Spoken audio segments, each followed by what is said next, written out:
বিসমিল্লাহির রহমানির রহিম। এখন আলোচনা করব ক্লিপবোর্ডের টাস্ক প্যান এই ডায়লগ বক্স নিয়ে। এই ডায়লগ বক্সের কাজ হলো কোনো কিছু কাট কপি করলে এখানে লিস্ট আকারে শো করবে। এর অপশনগুলো দেখে নিই।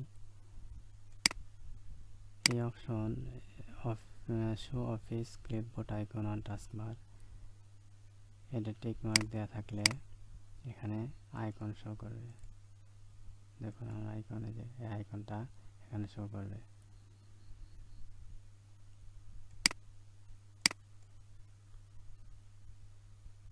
আইকনটা আমরা টেনে এখানে নিয়ে আসি, এখানে নিয়ে আসলাম। দেখুন option show office clipboard icon on taskbar uncheck করে দিলাম, চলে গেল। আবার দিলাম, চলে আসলো। শো টেরাস নেয়ার টাস্কবার হোন কপি, যখন আমরা কোনো কিছু ধরুন এখানে কন্ট্রোল এন্টার, এখানে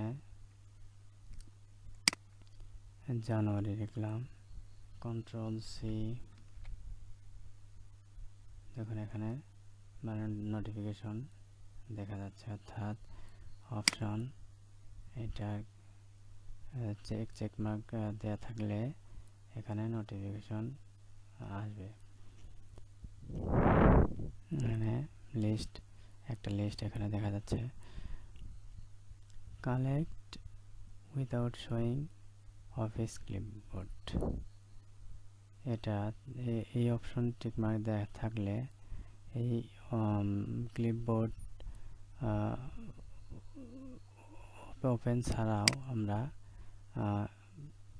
কাট কপি পেস্ট করলে এখানে লিস্ট হবে on of 24।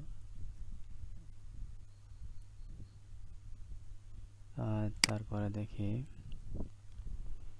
Show office clipboard when Ctrl+C press twice, Ctrl+C এটা টিক মার্ক দেওয়া থাকলে আমরা Ctrl+C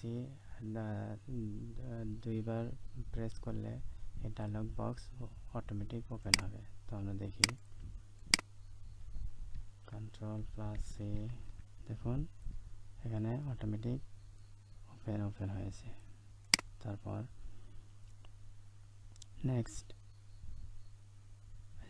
show office clipboard automatically, এটা টিক মার্ক দেওয়া থাকলে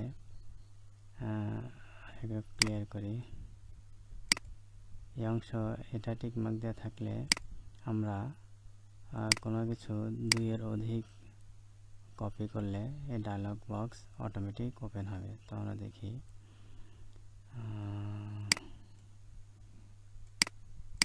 Ctrl+C,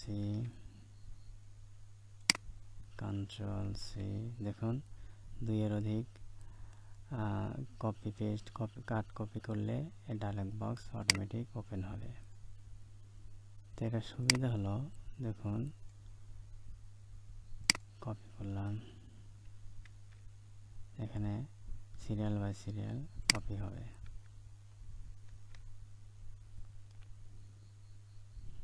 আমরা 3টা কপি করলাম। এখন পেস্ট করার নিয়ম, ধরুন আমরা এখানে পেস্ট করতে চাই, সেক্ষেত্রে আমরা পেস্টে ক্লিক করলাম, পেস্ট এভাবে ক্লিক করলে ইচ্ছা মতো আমরা পেস্ট করতে পারি। আবার ধরুন এখানে পেস্ট অল করলে পেস্ট অল হবে। এদিক সিলেক্ট করে দিই, পেস্ট অল, কলাম ওয়াইজ, শুধু কলাম ওয়াইজ পেস্ট হয়।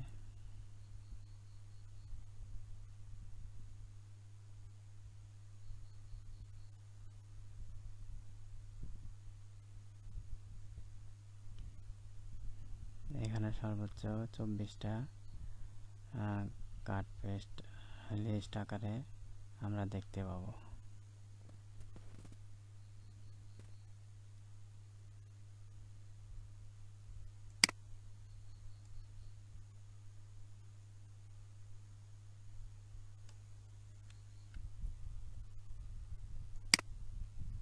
সিলেক্ট করার পর পেস্ট অল দিলে,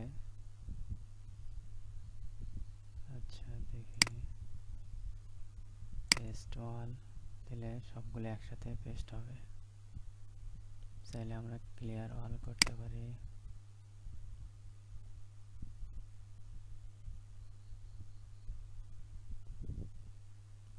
থ্যাঙ্কস ফর ওয়াচিং।